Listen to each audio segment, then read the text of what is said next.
I was very young, probably too young, or not probably, but yes, too young to vote.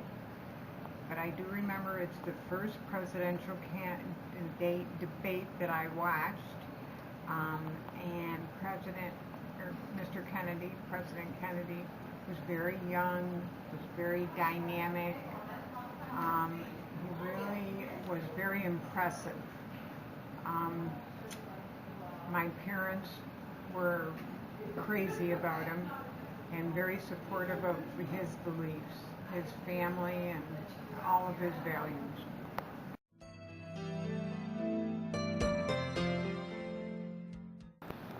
Okay, can you describe the day that Kennedy was assassinated? And yes, I was in the 10th grade in geometry class, and an announcement came over our loudspeaker that the president had been shot.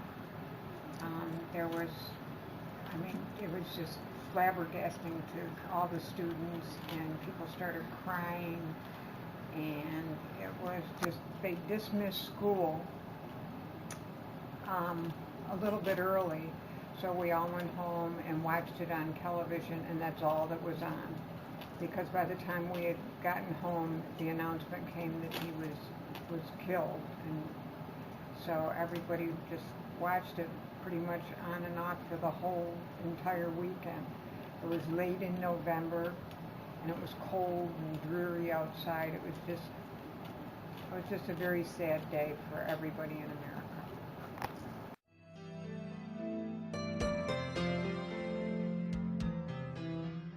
There is not much I can say. I actually grew up in a very small farm town, and there was no rioting or marches in our town. But where my sister lived in Detroit, Michigan, there was a lot going on, a lot of burning and senseless beatings and killings, and in the South it was pretty bad. But like I said, I was younger. Just what my parents would discuss at the dinner table and what was on TV on the news shows. It was just a sad, sad time.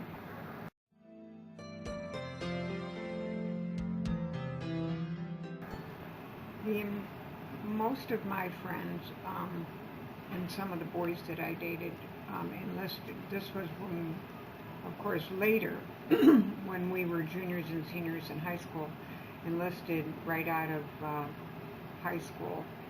And I had a very good friend that went to Vietnam that I corresponded with a lot. Most Americans thought it was kind of like a senseless war, or at least at my age, the Americans that I talked to. And there was a lot of tragedy and killing, and a lot of American lives were lost. And there's probably not any real good reason that could have been given at that time to anyone.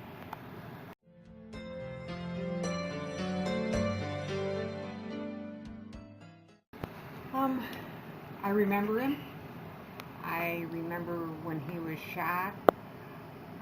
I remember what a dynamic speaker he was when we heard him give speeches on TV.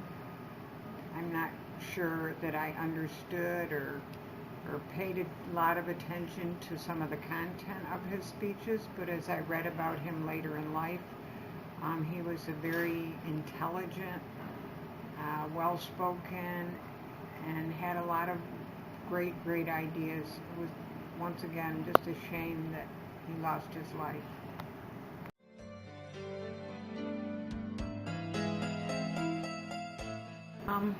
It's kind of hard to compare both governments.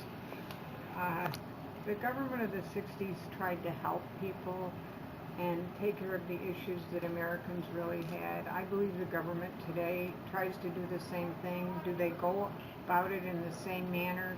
Do we know more today than we knew in the 60s? Is more televised? I believe that the news media has a lot to do with what we see and know about our government.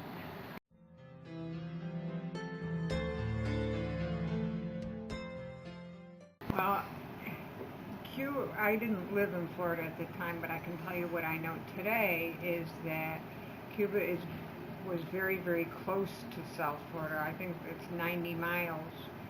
And my brother-in-law back during the Cuban crisis was called to serve, and he had to go, or was served during the Cuban crisis, and he wasn't really involved in the politics of it.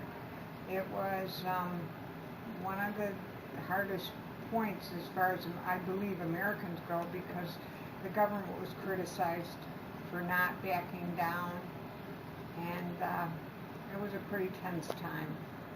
So I think like South Florida was very close. They must have been on edge.